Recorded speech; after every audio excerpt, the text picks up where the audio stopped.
আর তাদের ওই সাদিক কায়েমের মতো শীর্ষ এক্সপার্ট ট্রেন আপ এরকম লোক গুপ্ত সংগঠন হিসেবে তারা বিভিন্ন জায়গাতে তারা ঢুকিয়ে দিয়েছে। ডক্টর মোহাম্মদ ইউনূসকে দিয়ে এনসিপির মাধ্যমে রাষ্ট্র ক্ষমতা পরিচালনা করা, ইউনূসের ঘাড়ে ভর রেখে 5 বছর 10 বছর 50 বছর, that was their first master plan. NCP তো জামাতের সঙ্গে জোটসঙ্গী হয়েছে, মধ্যম পন্থার রাজনীতি করবে এনসিপি, আদর্শিক সম্পর্ক নয়। এটাকে তাহলে আমরা কি ভাববো? এখানে কি বন্ধুত্বের সম্পর্ক আছে নাকি নেই, বা আগেও যেই দলগুলো আমার আসলে ব্যক্তিগতভাবে জামাতের সঙ্গে ইন জেনারেল একটা ভালো যোগাযোগ অনেক দিন ধরেই আছে।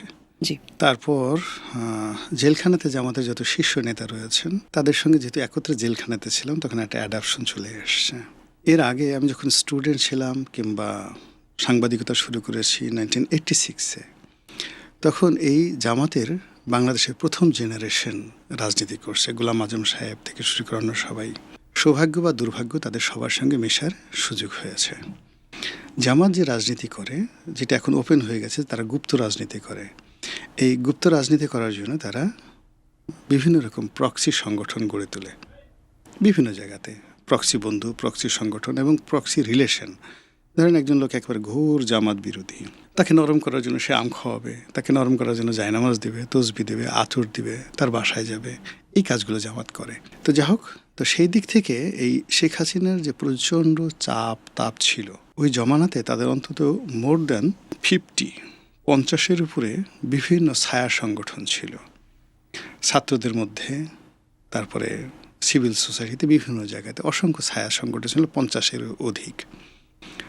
আর তাদের ওই সাদিক কায়েমের মতো শীর্ষ এক্সপার্ট ট্রেন আপ এরকম লোক গুপ্ত সংগঠন হিসেবে তারা বিভিন্ন জায়গাতে তারা ঢুকিয়ে দিয়েছে। সেটা বিএনপির মধ্যে আছে, আওয়ামী লীগের মধ্যে ছিল এবং এখনও আছে, টিল নাও এখনও আছে। এবং এখন একেবারে সরকারের তারেক রহমান সাহেবের যে রান্নাঘর, কিচেন ক্যাবিনেট, সেখানে যে জামাতের লোক নেই, এই কথা আমি বুকে হাত দিয়ে বলতে পারবো না।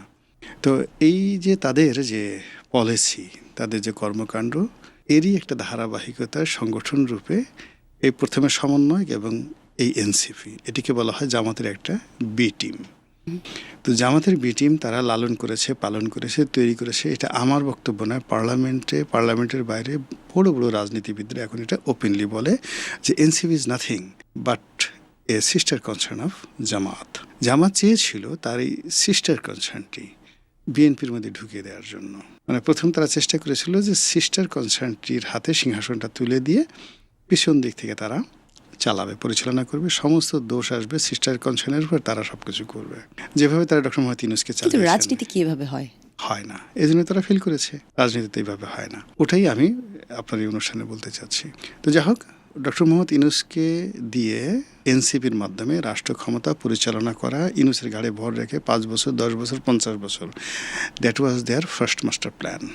সেটা যখন ফেল করার পর আপনি দেখেন এই যে 17 জন শুধুমাত্র অ্যাটর্নি জেনারেলের অফিসে 17 জন তাদের ডিপটি অ্যাটর্নি জেনারেল ছিল।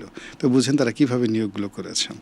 এটা যখন ফেল করলো তখন তারা দ্বিতীয় যে চেষ্টা করল, সেই চেষ্টা হলো যে এনসিপিকে বিএনপির সাথে একটা সমঝোতা করে বিএনপির মধ্যে এনসিপি ঢুকিয়ে দেওয়া, আর জামাত আলাদা থাকবে। তাতে কি করে হলো যে আপনি বিএনপির পুরো ঘরটাকে আপনি নিয়ন্ত্রণ করতে পারবেন, কন্টামিনেট হবে এবং ওই ঘরের যত খবর জামাতের কাছে আসবে। সামহাও বিএনপি ফাঁদে পা দেয়নি, অথবা সামহাও এটা হয়নি।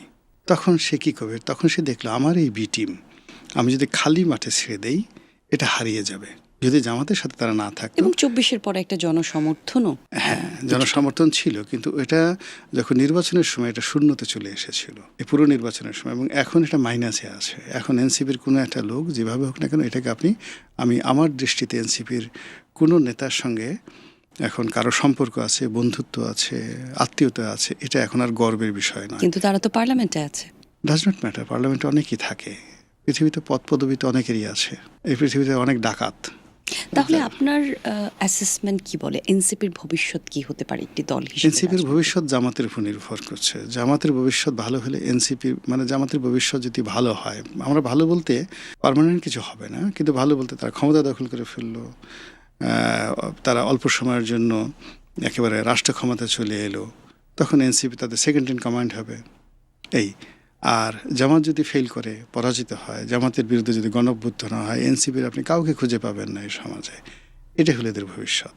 জি, আরেকটা কথা আপনি বললেন কিছুক্ষণ আগে, আপনি বললেন যে প্রধানমন্ত্রীর কিচেন ক্যাবিনেটেও জামাতপন্থী লোক পাওয়া যাবে। এটা আসলে আমি ভয়ের কারণ বলছি হতে যে পারে কিনা? সেখানে যে পাওয়া যাবে না এটা আমি বুকে হাত দিয়ে বলতে পারবো না। আচ্ছা। ইট মাইট বি। জি, কেননা তাদের নেটওয়ার্ক এত বিস্তৃত এবং তাদের লোকগুলো এত চমৎকার অভিনয় করতে পারে। সেখানে শাহরুখ খান, টম ক্রুজ, উত্তম কুমার, সঞ্জীব কুমার, এমনকি দিলীপ কুমার, জামাতের মধ্যে এরকম অনেক ট্রেন আপ লোক আছে, তাদের অভিনয় আপনি মুগ্ধ হয়ে যাবেন। এরা চমৎকারভাবে অভিনয় করে। সঞ্জীব কুমার ফেল হয়ে যাবে, নাসিরুদ্দিন শাহ ফেল হয়ে যাবে, বিখ্যাত বিখ্যাত লোকগুলো। ফলে ওইগুলো দিয়ে তারেক রহমান সাহেবের সামনে গিয়ে এমন ন্যারেটিভ অনেকে তৈরি করে একদম কাছাকাছি হয়ে তারেক রহমানের জানি দোস্ত হয়ে আছেন, বন্ধু হয়ে আছেন। এবং তারেক রহমান সাহেবের যারা রিয়েল বন্ধু হতে পারতো তাদের কাছ থেকে তারেক রহমান সাহেবকে দূরে সরিয়ে দিয়েছেন।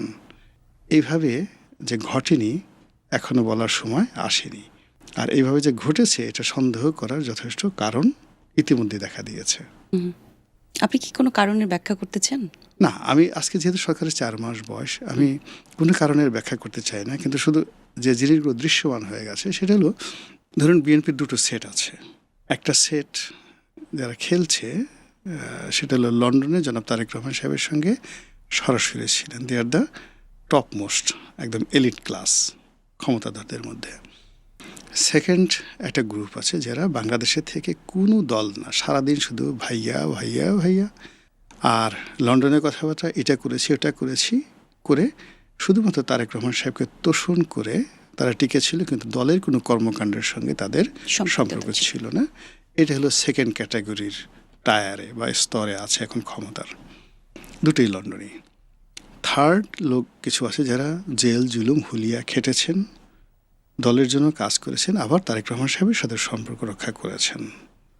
তো এদের মধ্যে একমাত্র শহীদউদ্দিন চৌধুরী অ্যানি ছাড়া অন্য যারা আছেন তাদের কারোরই ক্ষমতা নেই। যেমন মির্জা ফখরুল সাহেব আছেন, কিন্তু সবাই মনে করে তিনি ক্ষমতাধর নন। তার চেয়ে বরং তার যে মন্ত্রণালয়ের প্রতিমন্ত্রী তিনি অনেক অনেক ক্ষমতা সম্পন্ন লোকজন আছেন। তো এরকমভাবে যেটা হলো যে এখানে এই যে 3টে স্তর হলো, যারা পরিশ্রম করেছেন সম্পর্কে রেখেছেন তারা। আর একটা স্তর আছে যে 11-11 সময় তারেক রহমানের সাথে আর বেগম জিয়ার সঙ্গে যারা বেইমানি করেছেন, মুনাফিক করেছে এবং 11 মঈনুদ্দিন ফখরুদ্দিনের সহযোগী ছিলেন, তারাও এখানে চলে এসছে গুরুত্বপূর্ণ পদ পদবিতে। যেটা তারেক রহমান সাহেব যেদিন প্রধানমন্ত্রী হবেন তার আগের দিন পর্যন্ত হি ওয়াজ ডিটারমাইন্ড যে মরে গেলেও তিনি এই লোকদেরকে ভালো ভালো পদ পদবি দেবেন না, এমনকি মনোনয়নও দেবেন না। তারা মনোনয়ন পেয়েছে, মন্ত্রী হয়েছে, এটা বিরাট সংখ্যক। এই গেল 4 নম্বর। 5 নম্বর হলো যেমন ডক্টর মোহাম্মদ ইউনূস, তারপরে অন্যান্য যে পক্ষগুলো আছে যেগুলোর সঙ্গে তারেক রহমানের ভালো সম্পর্ক ছিল না, যেমন খলিলুর রহমান, তথ্য উপদেষ্টা, অন্যান্য আরও অনেক আছেন। তারা কেউ প্রথম আলো গ্রুপের লোকজন, কেউ আমেরিকান লবির লোকজন, কেউ হয়তো সিআইএর এজেন্ট হিসেবে পরিচিত, কেউ ডিজিএফআইয়ের এজেন্ট হিসেবে পরিচিত। এইরকম অনেকগুলো লোক ক্ষমতার কেন্দ্রে চলে গেছে। ফলে এখানে আপনি হীরা মণি মুক্তা জহরতের একটা ঝলকানি দেখতে পাচ্ছেন।